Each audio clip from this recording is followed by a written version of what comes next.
방식에 따른 도시개발 사업에 대해서 보겠습니다. 그래서 전체 절차 또 한번 체크를 해 보셔야 되죠. 자, 어떤 신도시 건설하겠다라는 큰 틀의 그림을 가리켜서 우리는 개발 계획이라고 부르게 됩니다. 그래서 이 개발 계획에서 시행 방식이라고 하는 것을 결정을 짓게 되죠. 자, 그리고 이 도시개발 우리가 같이 지정을 할 겁니다. 그리고 나서 구체적인 신도시 건설의 실시 계획이라는 것을 작성을 하게 되겠지요. 여기까지가 수용 방식하고 환지 방식이 똑같아지는 건데, 이 개발 계획에서 만약에 시행 방식을 결정할 때 환지 방식으로 가는 경우가 있다. 어떤 경우에 대지 그리고 지가 이런 표현 들어가면 환지 방식, 그리고 환지 방식에 따른 개발 계획에 대해서는 기본적으로 동의라고 하는 것이 필요하다라고 이렇게 봤습니다. 다만 국가 지자체가 환지 방식의 시행자가 되는 경우 동의를 요하지 않는다, 이런 거 봤었고요. 그 다음에 환지 방식에서 시행자 라고 하는 개념이 있었죠. 그래서 주로 원칙적으로 토지 소유자 또는 조합이라고 설명을 드렸습니다. 특히 조합이 중심이 되는 것이고요. 원칙은 조합 등이 중심이 된다. 다만 예외적으로 지자체 등이 얻어다 시행자가 될 수가 있다. 이때 지자체 등의 범주에는 국가는 포함되지 않는다. 이런 것들이 출제가 됐었고요. 자, 이렇게 해서 실시계획이라는 건설 계획을 확정을 짓게 됩니다. 자, 우리 실시계획 파트 주요 이슈 됐던 거 다시 한번 기억을 해보겠습니다. 바로 변경 인가라고 하는 것을 요하지 않는 경우, 면감 비증감이라고 하는 거, 실시계획 고시의 효과라고 하는 거, 본다, 도시군 관리계획 결정 고시된 것으로 본다라든가, 혹은 인허가 신고 등이 있는 것으로 본다, 이런 식으로 정의를 해봤습니다. 자, 그러고 나서 이제 우리가 이제 환지 방식은요, 바꿀 환자 땅지자 땅으로 바꿔주는 방식을 얘기하죠. 그래서 수용 방식은 토지 소유자에게 보상금 일반적으로 주고 사업이 다 끝난 다음에 원형지나 조성토지라는 방식을 통해 분양을 하는 게 일반적인 모습인데, 환지 방식은 땅을 다 모으죠. 그래서 땅을 어떻게 나눠주겠다라는 환지 계획이라는 것을 작성해서 확정을 짓는 게 환지 계획입니다. 그래서 실시 계획이라는 것은 건설 계획을 의미하고, 공급 계획이라고 하는 것은 환지 계획을 의미하게 됩니다. 그래서 환지 계획 작성에서 인가가 떨어질 테고요. 그리고 나서 자, 중간에 준공 검사라는 과정, 똑바로 인가된 실시 계획에 따라서 공사가 제대로 되어 있는가 확인하는 걸 준공 검사, 그리고 인가된 환지 계획에 따라서 토지 분양에 들어겠습니다라고 외부에 발표하는 것을 중요 쟁점 환지 처분 공고라고 이렇게 부르게 됩니다. 그래서 전체 철자 보셔야 되죠. 해서 실시계획에 대응하는 개념이 준공검사, 환지계획에 대응하는 개념이 환지처분 공고. 그래서 우리가 수용 방식에 따른 도시개발 사업에 있어서는 모든 공사가 끝났다라고 하는 것을 공사 완료 공고라는 표현을 썼던 것이고, 환지 방식일 때는 환지처분 공고라는 표현을 씁니다. 그래서 실질적으로 이 사람이 땅을 받게 되는, 새로운 땅을 받게 되는 시기가 언제냐라고 했을 때 환지처분 공고일의 다음 날 받게 된다. 이게 환지 방식에 따른 도시개발 사업의 기본적인 뼈대가 되겠습니다. 전체 그림 보셔야 돼. 자, 건설계획, 자, 큰 틀의 건설계획을 개발계획, 구체적인 건설계획을 실시계획, 자, 분양에 관한 계획, 환지계획이라는 표현을 쓸 테고, 확정짓는 것을 환지계획 인가, 그리고 자, 실시계획에 따라서 공사가 제대로 되는 거 확인하는 것을 준공검사, 그리고 인가된 환지계획에 따라서 땅 나눠 드릴게요 라고 발표하는 것을 환지처분 공고. 그래서 토지 소유자가 땅을 받게 되는 시기는 환지처분 공고일의 다음날 새로운 땅을 받게 된다. 이런 식으로 그림을 잡아가게 됩니다. 자, 그래서 자, 환지 방식은 1년에 무조건 한 문제 정도가 구성이 되는 그런 영역인데 양들이 많습니다. 그래서 자, 환지계획 관련한 쟁점들 보겠습니다. 29회인가 30회 때 더럽게 어려웠던 주제가 하나가 있었죠. 그래서 바로 환지 방식에 있어서 토지의 가격 평가 방법에 관한 것을 쟁점으로 삼아냈습니다. 자, 그래서 이 가격 평가라는 게 두 가지 개념이 있겠죠. 기존 종전 토지의 가격이라고 하는 것과 앞으로 분양받을 토지의 가격이라고 하는 거. 자, 요것을 감안해서 자, 이 토지 소유자한테 얼마의 땅을 주겠다라는 계획을 작성을 하게 됩니다. 그래서 자, 우리가 이 가격 평가 방법이 시험에 구성이 되는데, 자, 먼저 볼까요? 환지 설계 시, 예, 실시계획 인가가 떨어진 상태에서 땅을 어떻게 나눠주겠다라고 계획을 세우는 것을 환지 설계 또는 환지 계획이라는 표현을 씁니다. 환지 설계 시 적용되는 토지 건축물의 평가액은 최초 환지계획 인가일을 기준으로 해서 정하고 변경할 수 없다. 이 얘기는 뭐냐면 종전 토지의 가격은 어떻다 변경할 수 없다라는 의미가 되게 됩니다. 다시 환지 설계할 때 적용되는 토지 건축물의 평가액이라고 하는 것은 변경할 수 없다. 종전 토지 가격은 변경할 수 없다. 너무나 당연한 얘기죠. 자, 그런데 앞으로 분양받게 될 토지의 평가액, 요거 변경할 수 있느냐? 그러니까 변경할 수 있다고 되어 있어요. 환지 후 평가액이라는 표현을 씁니다. 환지 후, 나중에 딱 나눠준 후에 그때 받게 될 그 토지 건축물의 평가액은 만약에 중간에 실시계획 변경이 있게 되면은 이때는 변경할 수 있다. 어떤 얘기냐?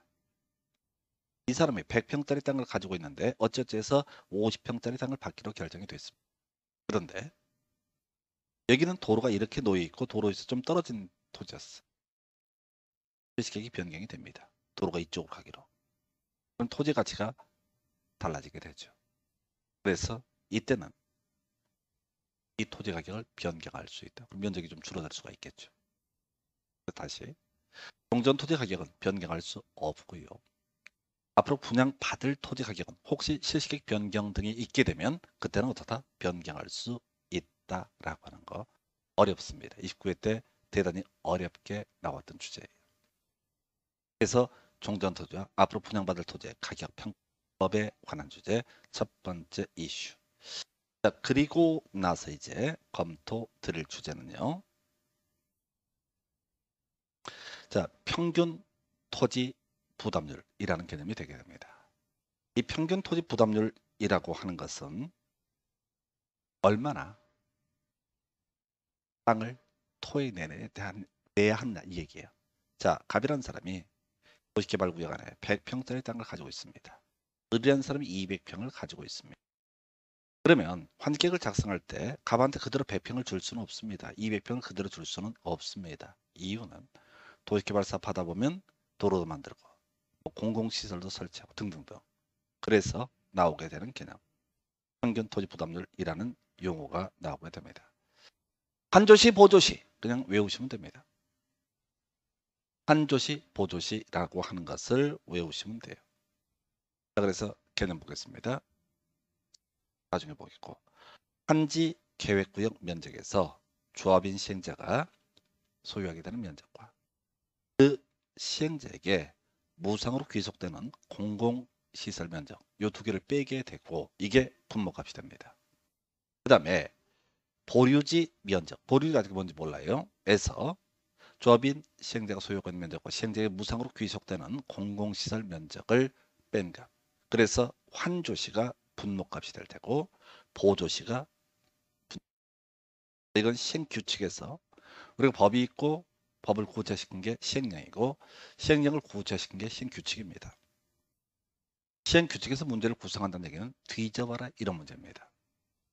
그러나 우리는 환조시, 보조시라고 하는 공식을 외우고 들어갑니다. 어차피 시험 문제는 박스를 쳐요. 환지 계획구역 면적이 얼마다. 보류지 면적이 얼마다. 조합인 시행자가 소유하고 있는 면적이 얼마다. 시행자에게 무상으로 귀속되는 공공시설 면적이 얼마다라고 하는 것이 주어져요. 그래서 이 평균 토지 부담률이 갖는 의미는 각각의 토지 소유자가 얼마씩이나 토해내야 되는 거냐.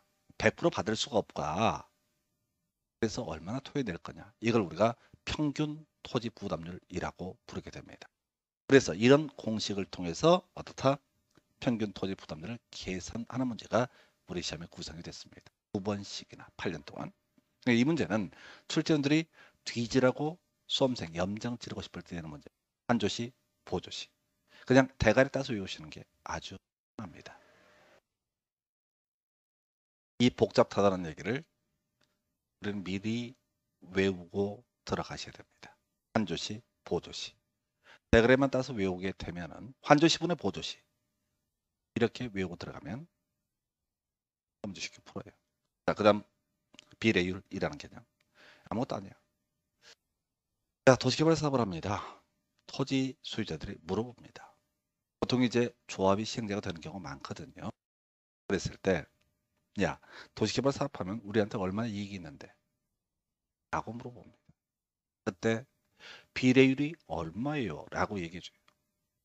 비례율이 만약에 105%다 라고 전제하면 평균적으로 토지 소재가 기존 토지 갖고 있는 것보다 5% 이익이 더 발생한다. 100%가 본전이니까.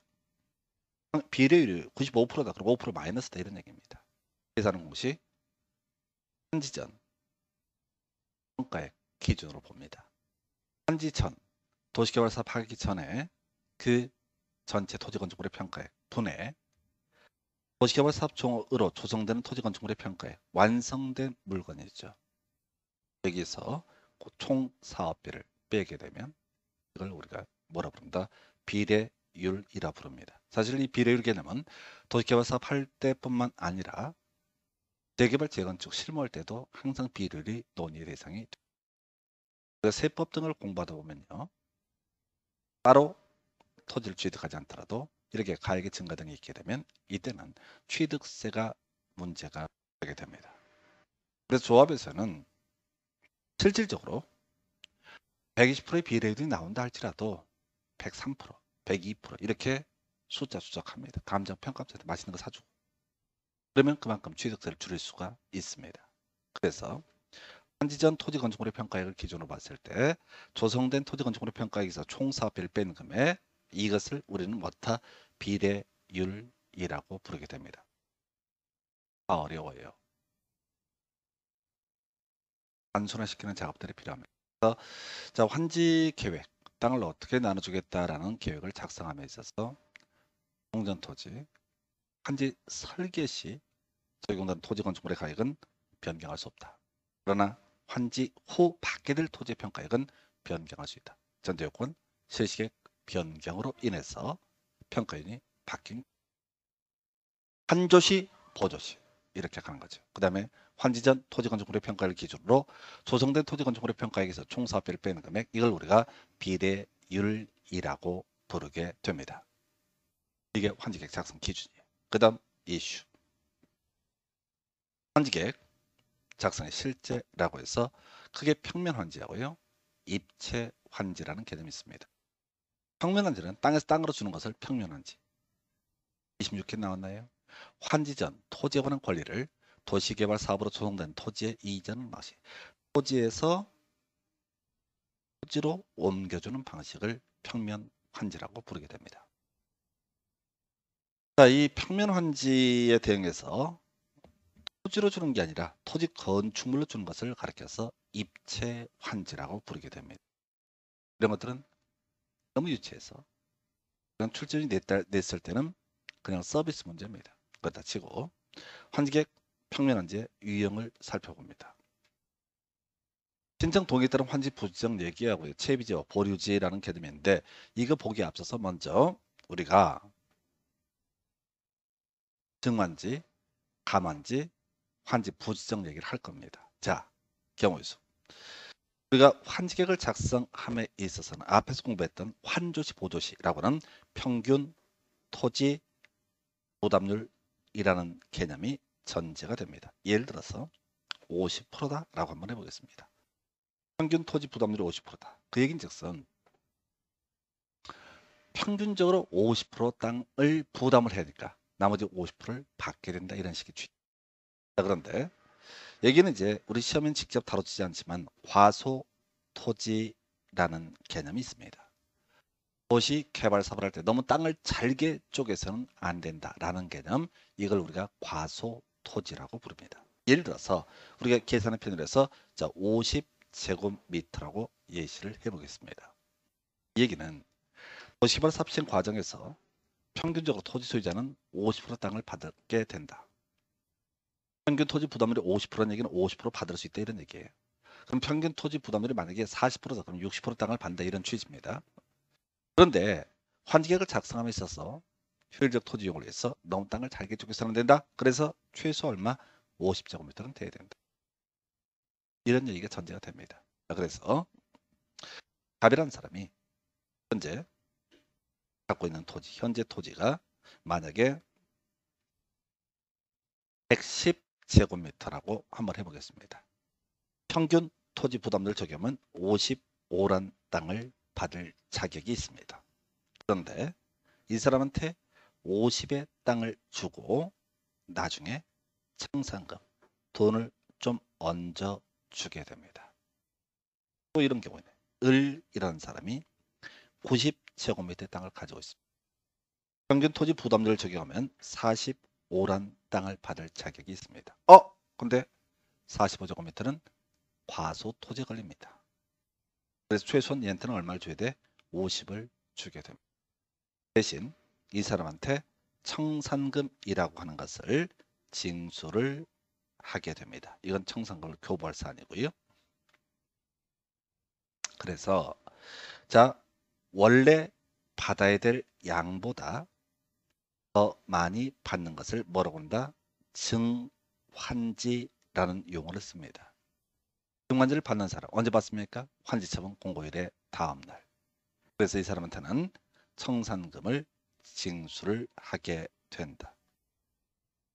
한편 원래 받아야 될 양 50인데 50 적게 받았죠? 이걸 우리가 감환지라는 용어를 씁니다. 감하다 할 때 감자예요. 그래서 이 사람한테는 청산금이라고 하는 것을 적게 받았으니까 사업시행자가 교부를 하게 됩니다. 한편 병이라고 하는 사람은요 10제곱미터의 토지를 가지고 있습니다. 그러면 토지 부담률 적용하면 5란 땅을 받을 수 있죠. 방법이 50을 주고 청산금을 징수하는 방안도 있지만 땅이 너무 작기 때문에 아예 청산금만 주고 땅을 주지 않는 경우 있습니다. 이것을 이름하여 환지 부지정이라는 용어를 씁니다. 정환지, 감환지, 환지 부지정 이런 것들은 전혀 중요치가 않습니다. 왜? 유치하니까. 여기까지 쓸데없는 소리. 그러면 환지 계획 작성의 특례에서 출제 포인트. 이 파트에서는 거의 유일하게 출제 포인트가 신청 동의에 따른 환지 부지정이라는 개념이 출제 포인트입니다. 자, 문장 외워야 되죠? 제외할 수 있다. 전제 요건 동의 있으면 어떻다? 제외할 수 있다. 키워드 뭡니까? 제외입니다. 대신 동의 있으면 어떻다? 제외할 수 있다를 외우셔야 돼. 말이 어렵습니다. 자, 예를 들어보겠습니다. 갑이라는 사람이 100평의 토지를 가지고 있습니다. 이때 평균 토지 부담률 50%이고요. 그 다음에 과소토지라고 하는 것이 50평, 평으로 합시다. 50평이라고 전제해 보겠습니다. 한 400평 갖고 있다 하십시다. 그럼 이 사람은 평균 토지 부담률 적용 200평 땅 받을 자격이 있어. 언제 받습니까? 환지처분 공고일의 다음날 받게 됩니다. 갑이 사정이 있어가지고요. 환지처분 공고가 대충 한 3년 걸린단 말이지. 미리 돈 받았으면 좋겠다라고 얘기합니다. 미리 돈을 다 200평 나중에 주지 말고 환지처분 공고 미래에 200평을 주지 말고 현재 이걸 청산금 돈으로 달라라고 얘기합니다. 이걸 이름하여 환지 제외 신청이라고 얘기를 합니다. 땅 됐고 지금 나 현금 받았으면 좋겠다라고 얘기하는 걸 환지 제외 신청. 네, 환지 제외할 수 있는 경우도 있고 아닌 경우도 있어요. 어떤 경우냐? 을이라는 임차권자 또는 여기서는 임차권자는 용어를 써요. 임차인이 있습니다. 만약에 사업 시행자가요 갑한테 돈 얼마 주고 땅을 안 주기로 약정을 했다 하십시다. 그러면 갑은 돈 받아서 가면 됩니다. 우리가 민법을 아직 다 공부를 안 했는데 임차권은 채권입니다. 제3자에 대해서 임차권을 주장할 수 없습니다. 만약 사업 시행자가 갑한테 돈을 줬으면 이 토지 소유권은 누구한테? 사업 시행자에 귀속이 됩니다. 그런데 임차권자 이 사람이 말입니다. 사업 시행자 바뀐 소유자한테 임차권을 주장할 수 없어요. 따로 등기를 하지 않는 이상. 그럼 사업 시행자가 을 보고 나가라고 그러겠지. 야, 돈 주고 내가 샀으니까 꺼져. 임차권자가 알았어 이렇게 얘기하면 좋을 텐데 배째 나 들어 누울 거야. 나도 보상금 줘. 이렇게 나올 수 있습니다. 그래서 사업 시행자 환지 대상에서 제외하기 위해서는 미리 임차인의 동의를 얻어야 되었다. 환지 대상에서 제외할 수 있다. 배울 단은 뭐라고요? 제외할 수 있다. 제외하기 위해서는 동의가 필요하다. 나중에 민법까지 소화가 되셔야 돼. 요게 이제 공부를 하다 보면 민법, 공법 여러 가지 부동산 관련 법률 관계라는 게 하나의 법만 적용되는 게 아니지 않습니까? 그래서 임차권자가 들어눕는 걸 막기 위해서 돈 다 줘놓고 얘가 들어놓으면 어떡하면 방법이 없잖아요. 그래서 미리 동의 받아 오면은 이 사람에 대해서 환지 대상을 제외하고 현금으로 청산을 해주게 됩니다. 이게 이 파트의 출제 포인트예요. 왠지는 몰라. 이것만 되니까. 채비지. 사업 시행자가 나중에 받게 될다. 보류지. 계약으로 정하는 목적을 위해서 환지로 정하지 않는 토지라고 되어 있습니다. 사실은 보류지라는 개념이 이만큼 넓은 범주고요. 그 중에 사업 시행자 몫의 땅을 가리켜서 뭐라고 한다? 채비지라고. 그래서 보류지는 몰라요. 어떤 목적인지. 앞에서 공부할 때 우리가 이런 얘기했죠. 조합원 정보를 작성하고 토지 소유자는 규약을 하고, 그다음에 세 번째 지자체 같은 시행자는 시행 규정이라는 것을 작성한다고 되어 있습니다. 그런데 이 문장 갖고는 사실 어떤 의미 정확하게 전달이 안 돼요. 그래서 제가 설명을 드립니다. 보류지는 채비지를 포섭하는 아주 넓은 범위의 개념이 되게 될 것이고, 이때 지금 뭐죠? 일반 개인에게 분양하는 토지를 제외 나머지 토지를 총칭하여 부를 때 보류지라고 이렇게 정하게 됩니다. 그래서 이런 건 다 사이트 쟁점이고요. 우리가 정환지, 감환지, 환지, 부지정 보셨고 출제 포인트 바로 제외할 수 있다. 임차권자의 동의 있을 때 이렇게 정의를 합니다. 이만큼이 바로 땅에서 땅으로 나눠주는 평면 환지에 관한 개념이 되게 될 것이고요.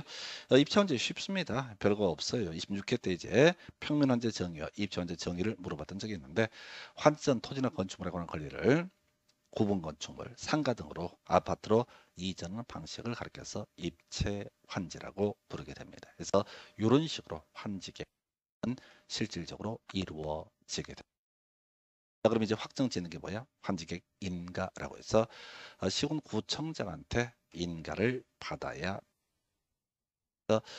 자, 앞에서 우리가 이제 실시계획은 지정권자의 인가를 받아야 했었고요. 환지계획은요, 시군구청장한테 인가를 받게 됩니다. 뭐 이건 이제 틀리든 맞든 중요 쟁점은 아닙니다. 이걸 갖고 여기서 이제 어려운 지문을 구성을 하는데 신경 쓰지 마요. 어려우면 찍어서 맞추면 돼요. 열심히 한다고 되는 게 아닙니다. 잘하는 게 중요해요. 점수. 그래서 환지객 인가라고 하는 거. 그래서 여러분들은 이제 이 평면환지, 입차환지 정 26개 됐고요.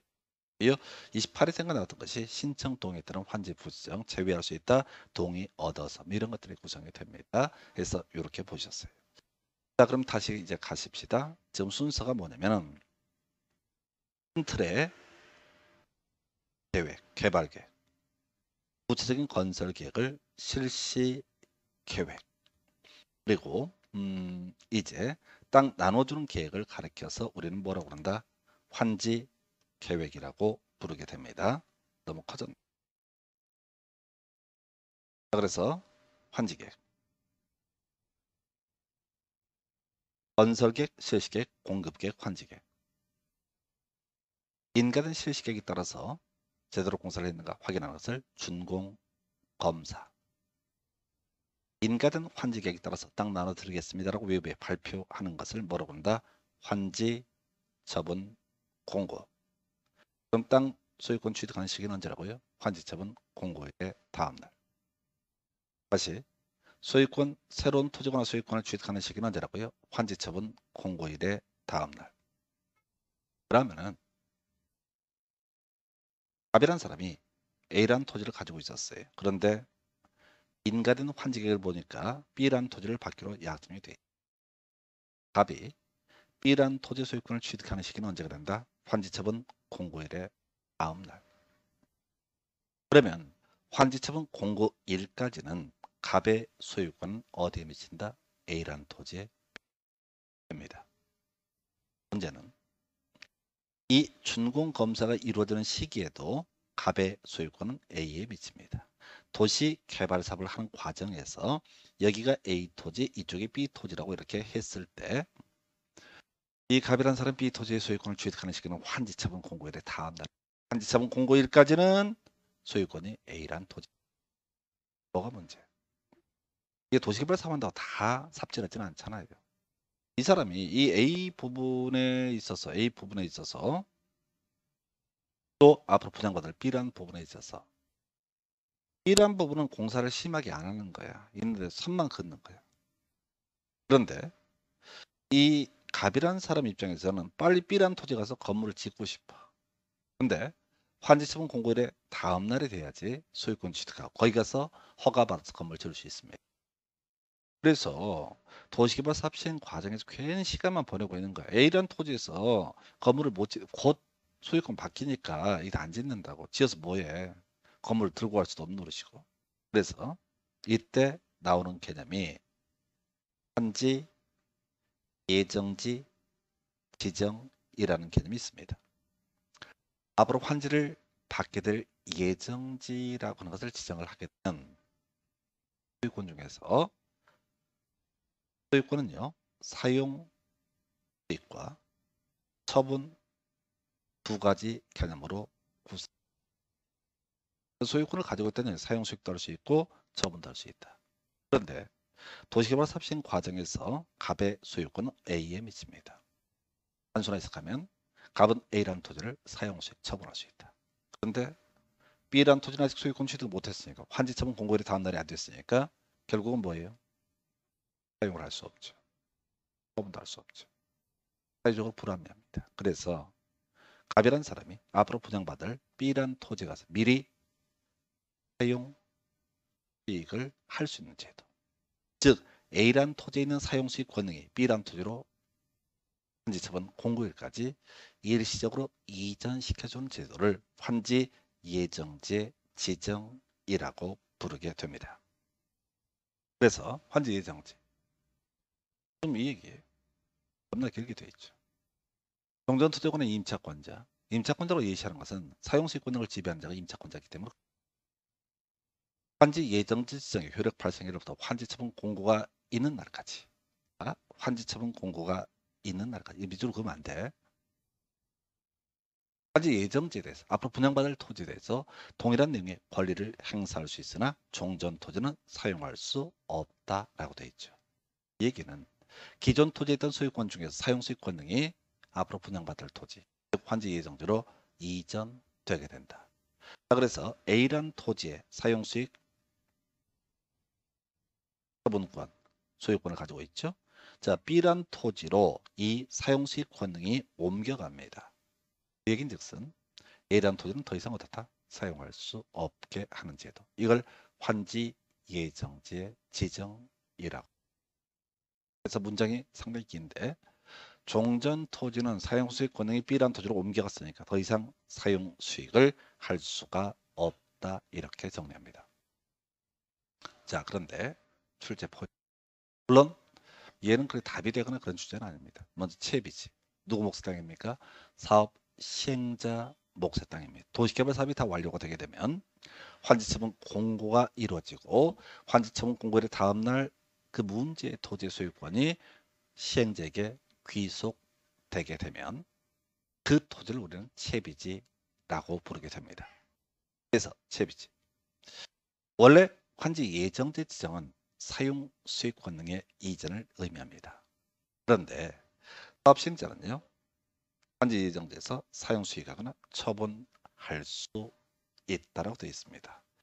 일반적인 환지 예정지 지정은 사용 수익 권능의 이전이니까 환지 예정지를 사용 수익하는 B란 토지를 사용 수익하는 건 가능하지만 처분할 수가 없었습니다. 그러나 어차피 시행자 채비지라고 하는 부분은 시행자가 나중에 처분할 거지 미리 모두 하다 처분도 할 수가 있다. 만약에 사업 시행자가 이 문제의 토지를 제3자에게 처분하게 되면 그 채비지를 매입하신 분은 나중에 민법 공부할 주제입니다. 소유권 이전 등기를 마친 때 그 소유권을 취득을 하게 된다. 별 쟁점은 안 돼요. 그래서 일반적인 환지 예정지 지정은 사용수권 등의 이전이니까 환지 예정지에서 일반적인 토지라고 전제했을 때 처분을 할 수 없지만 사업 시행자 채비 용도로 환지 예정지가 지정되면 그 문제의 토지 사업이 다 완료되기 전에 미리 팔아서 바로 도시 개발 사업에 드는 비용에 충당할 수 있게 하기 위해서 채비 부분에 대해서는 환지 예정 지정을 받아 스스로 지정합니다. 그때 처분도 가능하다. 그게 중요치는 않아요. 왜? 낼 게 워낙 많으니까. 자, 이제 그 다음 단계. 환지 처분 공고하기 전에 하는 거. 인가된 실시계획에 따라서 공사가 제대로 되는지 확인하는 것을 준공검사라고 부르게 됩니다. 준공검사가 있으면 사용할 수 있습니다. 환지 처분 공고가 있어야지 법률 규정에 따른 부동산 물권 변동이라고 해서 그때 권리를 소유권을 취득합니다. 그러나 사용에 관한 부분은 준공검사만 있어도 사용을 할 수가 있습니다. 근데 말이죠. 시험에 나온 포인트 특례조항입니다. 채비지 사업시행자 사용할 수 있다. 사업시행자는 준공 전이라고 할지라도 지정권자 허가 없이도 어떻게 할 수 있다? 채비지를 사용할 수 있다. 그럼 이 문제는 이 명제는 뭐가 내재가 되냐면 원칙. 환지 방식의 도시개발 사업에 있어서 새롭게 분양된 토지를 사용할 수 있게 되는 시기는 준공검사가 있어야 됩니다. 이게 첫 번째. 두 번째. 준공검사 전이라도 일반인의 경우 지정권자의 허가를 받으면 사용할 수 있습니다. 사업 시행자라고 하는 따로의 허가를 받지 않고도 어떻다? 사용할 수 있는가요? 외우시면 됩니다. 시행자, 채비지를 닥치고 사용할 수 있다. 10년 동안 2번 답을 뽑았던 주제입니다. 우리 환지 예정지 복잡하게 설명드렸지만은 사실 푹 치고 들어옵니다. 사업 시행자, 채비지 사용할 수 저거 없이. 그래서 여기는 1단계. 준공검사 전에 사용할 수 없다. 2단계. 허가를 받은 지정권의 승인 지정권의 승인을 허가를 받아서 어떻게 할 수 있다? 사용할 수 있다. 3단계. 채비지 시행자 아무 때고 사용할 수. 그래서 1단계, 2단계는요. 시험이 되면 출제 오류입니다. 1단계를 보습하지 못하기 때문에. 그래서 여러분들은 3단계를 외우셔야 돼요. 시행자 지정권의 허가를 받지 않고도 채비지 사용할 수. 거의 마지막 주제가 오네요. 이제 대망의 환지 처분 공고입니다. 다시 갑시다. 개발 계획. 여기는 도시개발 구역 지정을 포함을 하게 되죠. 그리고 실시 계획이라고 하는 것을 구체적인 건설 계획이고, 그리고 나서 이제 땅을 어떻게 나눠주겠다라는 게 환지 계획을 작성해서 인가를 받습니다. 그리고 나서 준공 검사라고 하는 거 관련 생각 보셨죠? 인가된 실시 계획에 따라서 공사가 제대로 되는지를 확인하는 거. 마지막이 뭐라고요? 환지 처분 인가된 환지 계획에 따라서 땅을 분양해 드리겠습니다. 그래서 지금 모든 얘기 시작. 언제 소유권 취득합니까? 환지 처분 공고일의 다음 날 5월 4일 날 환지 처분 공고가 있으면 5월 5일 0시부터 이 사람은 권리를 취득합니다. 다시 예를 들어볼까요? 갑이라는 사람이 A라는 토지를 가지고 있었어. 종전 토지. B라는 토지를 받기로 되어 있습니다. 그리고 5월 4일 환지 처분 공고가 대망에 이게 됩니다. 그러면 이 갑이라는 사람 B라는 토지를 취득하는 시기는 언제다? 환지 처분 공고일의 다음 날이 되면 5월 5일 0시가 되면 이 사람은 그 권리를 취득을 합니다. 그럼 여기 있던 사람 을이라는 사람이 과거에 B에 관한 소유권을 가지고 있었다면 이 사람의 권리는요. 환지 처분 공고일의 다음 날 되기 전에 소멸이 됩니다. 왜? 그래야 갑이 들어가지. 갑도 소유권을 갖고 을도 소유권을 가질 수는 없잖아요. 그래서 을의 권리라고 하는 것은 환지 처분 공고일이 끝나는 때 5월 4일 밤 11시 59분 59점 끝나는 때 그때 소멸하게 됩니다. 다시 취득한다. 언제? 환지처분 공고일의 다음날. 소멸한다. 환지처분 공고일이 끝나는데. 뭐 이 얘기 가지고 지겹게 해야 될 얘기죠. 그런데 생각해 보니까요. 우리가 토지에 관한 어떤 권리랄까요? 이건 보통 우리가 얘기하는 소유권 등을 중심으로 살펴보는 사유재산권, 사권이라는 개념이 있어요. 사법상 권리라는 개념이 있어요. 그런데 우리 공법, 국토기획법 이런 데서 공부하다 보면 그런 거 있잖아. 용도지역, 용도지역 이런 것을 행정처분이라고, 행정성 처분이라고 얘기를 합니다. 자, 그래서 가보겠습니다. 자, 환지처분 공고에 따른 법적 효과. 첫 번째.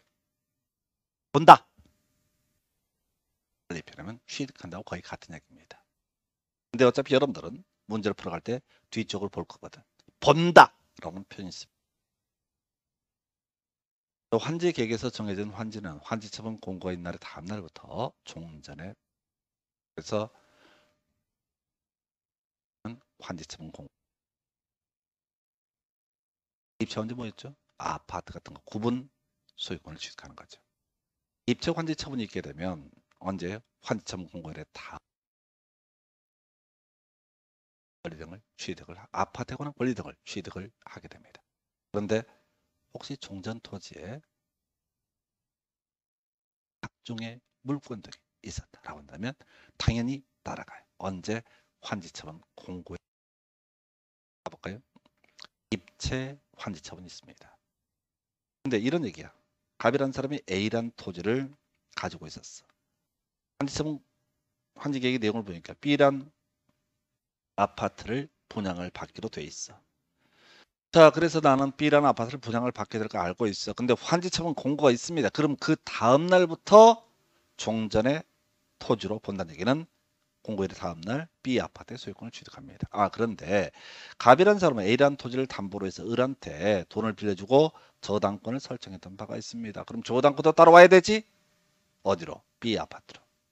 입체 환지 처분이 있을 때 종전 토지에 관한 저당권이라고 나서 환지 처분 공고된 날의 다음 날부터 해당 건축물 일부와 해당 건축물인 토지의 공유지분에 존재하는 것으로 본다 다음 날부터 본다 이렇게 갑니다. 이게 너무 쉬워. 요즘에 잘 안 해. 하여튼 그렇다 치고 본다. 두 번째 이슈. 본다라는 얘기나 취득한다는 얘기나 똑같죠. 법조문대로 공부하는 시험이 나오니까. 채비제는 누가 갔습니까? 시행자가 취득합니다. 언제? 환지처분 공고일에 다. 근데 아까 우리가 보류지라는 개념이 있었고요. 이 안에 사업시행자가 갖게 되는 채비제라는 개념이 포섭이 된다고 그랬습니다. 보류지는 환지 계획에서 정한 자가 환지처분 공고일의 다음 날 해당 소유권을 취득한다라고 되어 있죠. 그래서 아까 채비지는 시행자 목적의 땅이라고 그러고 보류지는 시행자를 제외한 나머지 일반에게 분양하지 않는 토지를 보류지라고 설명을 드렸습니다. 그래서 용어를 외우셔야 돼. 환지 계획에서 정한 취득한다. 언제 취득한다? 환지처분 공고일의 다음 날 취득한다. 그래서 본다나 취득한다라는 말은 대신 취득한다 앞에 채비지 나오게 되면 시행 보류지라고 하는 것은 환지계획에서 정한 자라는 표현. 이렇게 취득을 하게 되면 기존에 정부는 아까 이런 예를 들었잖아요. 갑이 A라는 토지를 가지고 있다. B라는 토지를 분양받기로 되어 있다. 을이 원래 B라는 토지의 소유자다. 그러면 갑이 B라는 토지의 소유권을 취득한다고 했을 때 언제? 환지처분 공고일에 다. 그러면 을의 권리가 미리 소멸해야지 갑이 B라는 토지를 깔끔하게 취득을 할 수가 있습니다. 두 사람이 B라는 토지에 모두 소유권을 가질 수는 없으니까. 그래서 취득한다 본다에 대응하는 개념이 소멸한다라는 얘기입니다. 다시 갑시다. 5월 4일날 환지처분 공고가 있습니다. 그러면 갑이 B라는 토지를 취득하게 되는 시기는 언제? 환지처분 공고일의 다음 날, 즉 5월 5일 0시부터 취득합니다. 그럼 기존 사람의 권리가 소멸해야 되죠. 환지 계획에서 환지를 정하지 아니한 종전 토지에 있던 권리 환지 처분 공고일이 끝나는 때 소멸. 이렇게 뭐라고요? 소멸한다. 환지 처분 공고 끝나는 때. 비슷하면 도시개발 사업 시행으로 행사할 이익이 없어진 지역권이라고 하는 것은 환지 처분 공고된 날이 끝나는 때 소멸한다. 지역권 얘기는 민법에서 공부하게 될 주제인데 여기서는 설명 안 드릴 겁니다. 민법 할 때 민법을 다 듣고 나서 이해가 될 거예요. 여러분이 지금 외워야 될 것은 소멸한다. 언제? 끝나는 때. 뭐가 끝나는 때? 공고된 날이 끝나는 때. 그러니까 5월 4일 날 환청 공고하면 5월 4일 밤 11시 59분 59점 이때 이 사람의 5월 5일 0시가 되면 새로운 사람의 권리를 취득을 하게. 그래서 소멸한다. 환지처분 공고된 날에 끝나는데 취득한다. 환지처분 공고일에 다. 이 파트는 출제 빈도가 높다 보니까 별 더럽게까지 구성합니다. 어떻게? 환지처분 공고일의 다음 날이 끝나는 때. 틀렸죠. 환지처분 공고일이 끝나는 때, 공고된 날이 끝나는 때 소멸하게 됩니다. 이게 환지처분 공고라는 개념, 사법상 권리에 관한 부분입니다. 한편 행정상 처분. 그러니까 지금 사업상 권리라고 하는 것은 환처분 공고에 따라서 이전하게 되죠. 그런데 갑이 A라는 토지를 아까 가지고 있다고 그랬고 을이 B라는 토지를 가져서 환처분 공고가 있으면 갑이 B라는 토지를 환지처분 공고일의 다음 날 취득한다고 그랬는데 A라는 토지 용도적이 중심 상업적이다. 그랬을 때 얘도 같이 따라오게 될 거냐? 따라올 이유가 없죠. 행정상 처분이라는 표현 봅니다. 환지처분의 효과는 행정상 처분으로서 종전 토지에 전속하는 것. 이게 이제 의미상 용도 지역을 얘기합니다. 이것은 영향을 미치지 않. 이렇게 뭐라고요? 미치지 않. 이렇게 뭐라고요? 미치지 않는다. 시험에는 미친다라고 이렇게 틀리게 나옵니다. 그러니까 소유권, 사소유권 등은 어디로? B라는 토지로 옮겨가겠지만은 공법상 제한, 행정상 제한이라고 하는 것은 옮겨가. 이걸 우리 문장으로 미치지 아니라고 이렇게 정리를 하게 됩니다. 적어냅시다. 자, 사업성 권리에 관한 이슈, 환지처분 공고가 있으면 그 다음 날 권리를 취득합니다. 봅니다. 근데 그 문제, 앞으로 환지받게 될 토지의 종전 소유자의 권리 언제? 환지처분 공고일이 끝나는 때 소멸. 왜? 행사할 실익이 없어진 지역권이라고 하는 것도 환지처분 공고된 날이 끝나는 때 소멸하게 됩니다. 이게 환지처분 공고의 주된 뼈대입니다. 앞에서 우리가 증환지, 감환지, 입체환지 이런 얘기를 했었죠. 그러면 이제 환지 부정도 있었겠는데, 자, 우리가 지금 이제 남아있는 주제는 바로 증환지, 감환지 등에 따른 청산금의 지급과 교부의 문제. 어떤 사람은 환지처분 공고했을 때 원래 받아야 될 양보다 적게 받는 경우도 있고 어떤 분은 좀 많이 받은 경우. 이걸 우리가 돈으로 해결하는 것을 청산이라고 부르게 됩니다. 소멸시부터 가볼까요? 청산금은 환지처분 공고된 날의 다음 날에 확정된다. 땅을 적게 받든 많이 받든 하는 식이 환지처분 공고된 날에. 그래서 많이 받은 사람한테는 돈을 좀 받아내야겠고요. 그 다음에 또 하나 적게 받은 사람한테는 청산금을 지급해야 됩니다. 자, 청산금을 받을 권리나 징수할 권리라고 하는 것은 5년간 행사하지 않으면 시효가 소멸한다 해서, 자, 우리 앞에 공부하실 때 도시개발채권의 소멸시효 원금 5년, 이자 2년이라고 하는 것이 출제 포인트라고 그랬습니다. 왜 나오느냐? 지금 우리가 공부하고 있는 것은 공법이란 영역이야. 부동산 공법이라가 아니라 국가와 국민의 관계를 규율하는 법, 이런 걸 공법이라고 부르는데 도시개발 사업 이런 것들은 개인과 개인의 문제가 아닙니다. 그래서 이걸 공법이라고 해석을 합니다. 공법상 채권의 소멸시효는 기본적으로 5년입니다. 그래서 5년간 행사 그 권리는 소멸하게 됩니다. 이게 문제가 아니라 도시개발 채권도 사실상 공법에서 발생하는 채권이기 때문에 당연히 소멸시효 5년이라고 해야 됩니다. 그 얘기는 원금도 5년, 이자도 5년이라고 해야 되는데 도시개발 특약에 도시개발 채권의 소멸시효 원금 5년, 이자 2년 특약이기 때문에 그걸 자주 출제합니다. 그래서 요건 뭐 그렇게 어렵지 않고요. 그 다음 분할징수, 분할교부라고 하는 거. 분할징수하거나 분할교부할 수 있다를 외우시면 됩니다. 앞에 긴 설명, 대통령령에서 다루고 있는 잡다한 얘기를 다 얘기를 할 수 있습니다. 필요 없고요. 분할징수하거나 분할교부할 수 있다. 원래 논리구조가 환지처분 공고 있으면 청산금이 확정이 다음날 청산금이 확정이고요. 그때 돈 받으러 막 뛰어다니고 난리를 쳐야 됩니다.